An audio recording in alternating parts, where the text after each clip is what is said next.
Olá, turma! Nesse vídeo nós vamos apresentar para vocês técnicas de controle de hemorragias. Então nós temos aqui alguns materiais, atadura, gaze, temos o torniquete que nós utilizaremos e demonstraremos em um outro vídeo. Nós temos esse simulador aqui para controle de hemorragias. Temos aqui mais gases, mais ataduras também. E temos aqui também um pano limpo, aqui uma camisa, simulando aqui um pano limpo. Tá? Controle de hemorragias é muito importante. A hemorragia é o que mais mata no trauma. Saber tratar, identificar corretamente é essencial. Então, sempre utilizando a biossegurança, os EPIs, é importante. Poderia estar utilizando uma máscara, um óculos. Então, isso tudo é importante em um atendimento. Lembrando sempre, se você ainda não segue o nosso canal, já aproveita aí, segue o nosso canal, curte, comenta, compartilha, para que esses vídeos eles vá para a maior quantidade de pessoas, para que eles tenham acesso a essas informações de utilidade pública que podem salvar vidas. Então vamos direto ao ponto. O que nós vamos fazer aqui, as técnicas que nós vamos apresentar? Nós vamos apresentar a técnica de pressão direta, vamos apresentar a técnica de preenchimento de ferida e também vamos apresentar o curativo compressivo. Vamos lá? A primeira técnica e a mais simples, mais poderosa, é a pressão direta. Então, suponhamos que eu tenha aqui um ferimento, o que eu vou fazer? Eu posso já fazer essa pressão aqui no local. E isso sim é uma técnica de controle de hemorragia descrita nos protocolos. A técnica de pressão direta, apenas dessa forma eu já consigo controlar esse sangramento. Outra técnica que eu posso estar utilizando é uma gase. Eu posso utilizar essa gase, coloco e faço a pressão direta. É uma preferência, caso eu tenha. Caso eu não tenha uma gase como essa, eu posso estar utilizando uma camisa.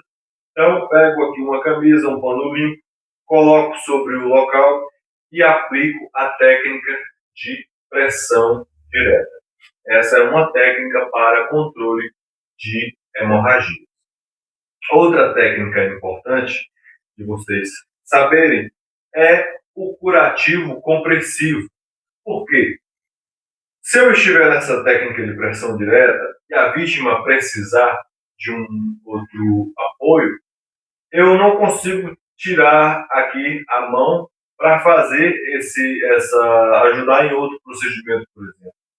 Então, o curativo compressivo ele vai ajudar com que eu tenha mais facilidade de atender, por exemplo, uma outra hemorragia caso a vítima tenha.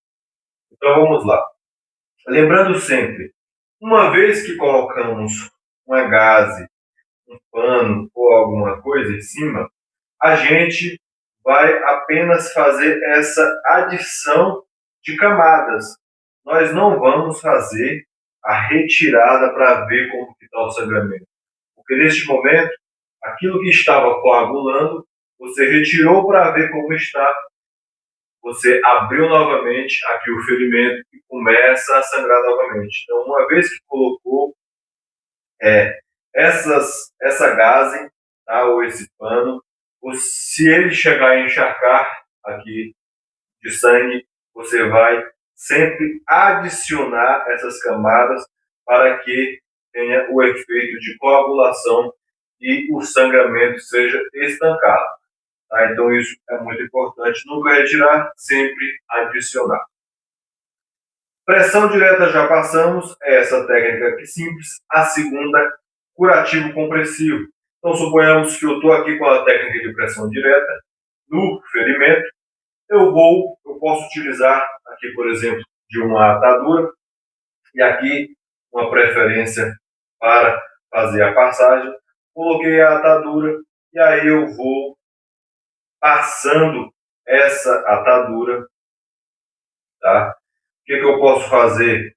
Eu posso, quando chegar nesse ponto aqui, por exemplo, dobrar essa atadura aqui, por exemplo, para fazer um ponto de pressão aqui e eu continuar passando essa atadura. Tem várias preferências.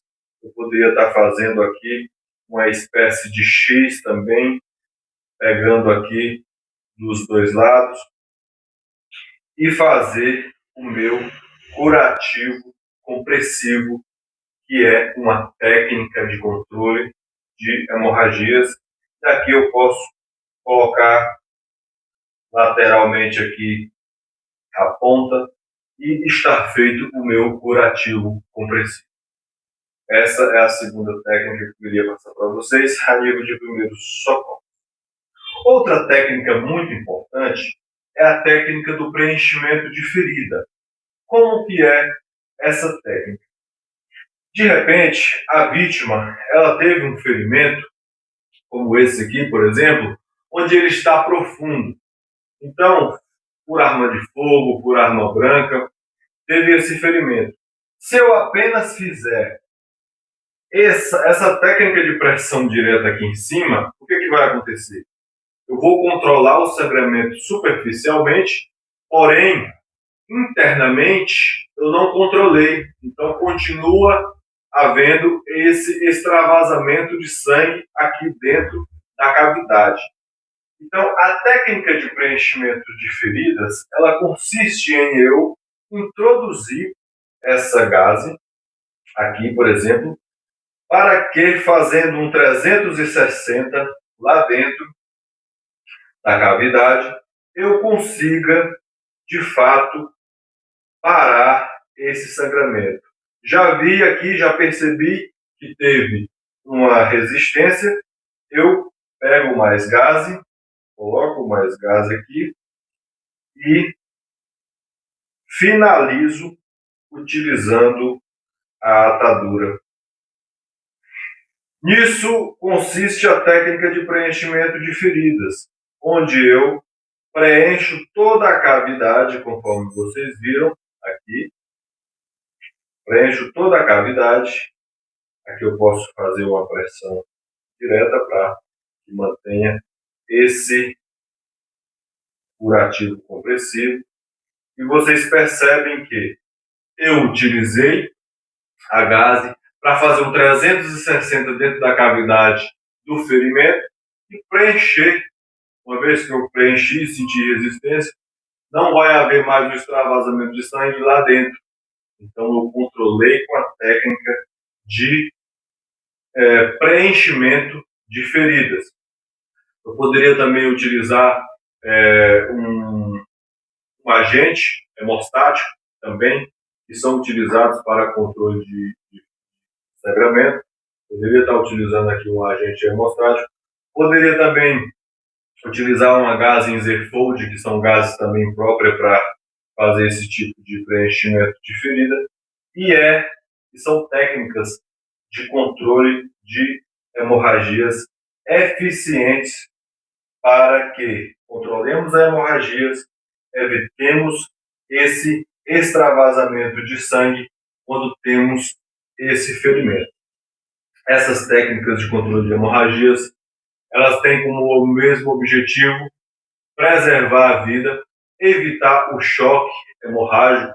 Então, se uma vítima ela não tem essa hemorragia controlada rapidamente, ela pode evoluir para um choque hemorrágico devido à perda de sangue, à perda de volume sanguíneo e entrar em estado de choque hemorrágico. Por isso que é muito importante, até mesmo no protocolo do PHTLS, nós vemos lá o X vindo em primeiro lugar, que é o controle das hemorragias sanguíneas. Então é muito importante nós aprendermos essa técnica. Em um próximo vídeo estaremos apresentando o uso do torniquete, que é um dispositivo para controle de hemorragias em membros superiores e em membros inferiores também. Se você gostou desse conteúdo, curte, comenta, compartilha e nos segue para mais. E não se esquece de se inscrever no canal. Tchau, muito obrigado e até o próximo vídeo.